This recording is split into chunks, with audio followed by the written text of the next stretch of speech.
லைஃப்பை சேஞ்ச் பண்ணணும்னு ட்ரை பண்ணி ஒவ்வொரு முறையும் ஃபெயில் ஆகுற ஒருத்தரா நீங்க. நாளையிலேருந்து ஜிம், நாளையிலேருந்து டயட்ன்னு ஆரம்பிப்பீங்க. ஆனா 2 நாள்ல திரும்பவும் பேக் டூ ஸீரோ. இன்னைக்கு அர்ஜுனோட கதைய சொல்றேன். அவருக்கு வயசு 40, வெயிட் 142 கிலோ. என் லைஃப் இவ்வளோதான் டிஃபீட்டை ஏத்துக்கிட்டவரு.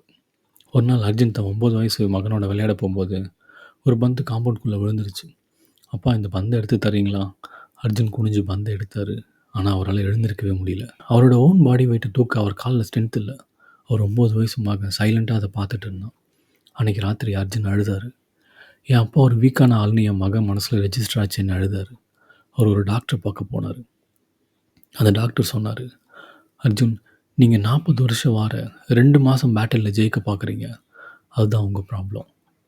டாக்டர் சொன்னாரு, "நான் சொல்ற சின்ன சேஞ்சஸ் செய்வீங்களா?" "சொல்லுங்க டாக்டர்." "தினமும் மார்னிங் எழுந்து ஒரு செம்பு கிளாஸ்ல தண்ணி குடிக்கணும். That's all." "டாக்டர், 50 கிலோ குறைக்கணும். இது என்ன பண்ணும்?" "இது உங்களுக்கே கொடுத்த ஒரு ப்ராமிஸை காப்பாற்ற முடியும்னு ப்ரூவ் பண்ணணும். இதுதான் ரூல் நம்பர் 1. கேசன். சின்ன சின்ன படிகள் 1% இம்ப்ரூவ்மெண்ட்." அர்ஜுன் அதை செஞ்சார். 14 நாள். ஒரு நாள் கூட மிஸ் பண்ணாமல் ஸ்மால் ஹோப். அடுத்து ரூல் 2. ஹராஹச்சிபு. மிதமான அளவு. தட்டில் ஹாஃப் மட்டும் போடுங்க. 80% ஃபுல்லானா போதும். அர்ஜுன் இதையும் செய்ய ஆரம்பித்தார். 2 மாதத்தில் 8 கிலோ லாஸ் பண்ணியிருந்தார். ஒரு நாள் அவர் மக கேட்டான், "அப்பா வாக்கிங் போகலாமா?" பல வருஷத்துக்கு அப்புறம் அவரோட கை கோத்துட்டு நடந்தாங்க. அப்போ தான் அர்ஜுனுக்கு ரூல் 3 இக்கிகை புரிஞ்சுது. அதாவது யுவர் ரீசன் டு லிவ், உங்கள் நோக்கம். அர்ஜுனோட பர்பஸ் எடை குறைக்கிறது இல்லை, தன் மகளோட ஹெல்த்தியாக வாழ்கிறது. 3வது மாதம் தீபாவளி வந்துச்சு. ரிலேட்டிவ் ஃபோர்ஸ் பண்ணாங்க. அர்ஜுன் தடுமாறி வயிறு முட்டை சாப்பிட்டாரு. தட்ஸ் இட், நான் மறுபடியும் ஃபெயில் ஆகிட்டேன்னு உடஞ்சி போயிட்டாரு. டாக்டருக்கு ஃபோன் பண்ணார். "டாக்டர், நான் எல்லாத்தையும் கெடுத்துட்டேன்." டாக்டர் அமைதியாக கேட்டார். "சரி, இன்றைக்கி மார்னிங் தண்ணி குடிச்சிங்களா?" "செஞ்சேன் டாக்டர்." "அப்போது நீங்கள் ஃபெயில் ஆகலை, நீங்கள் தடுக்கி விழுந்தீங்க." இதுதான் ரூல் 4. வாபி சாபி. குறைகளை ஏற்கும் கருணை. A single bad day does not destroy your entire journey. And நீங்கள் மனசு இல்லாட்டியும் இன்றைக்கி தண்ணி குடிச்சிங்க. அது ரூல் 5. காம்ப்ரூ. விடாமுயற்சி. கஷ்டமானாலும் ட்ரை பண்ணுறது.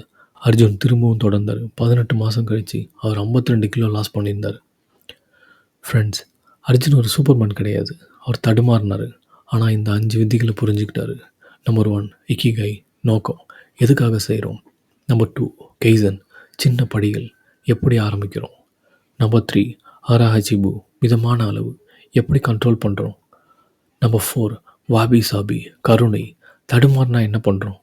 அண்ட் நம்பர் 5, காம்ப்ரூ, விடாமுயற்சி, எப்படி திரும்ப வரோம். நீங்களும் மாறணும்னு நினச்சா ஒரு பெரிய சேஞ்சை செய்யாதீங்க, ஒரு சின்ன மைக்ரோஸ்கோப் சேஞ்சை தேர்ந்தெடுங்க. இன்றைக்கி நீங்கள் ஆரம்பிக்க போகிற அந்த சின்ன ஸ்டெப்ஸ் என்ன? கமெண்ட்டில் சொல்லுங்கள்.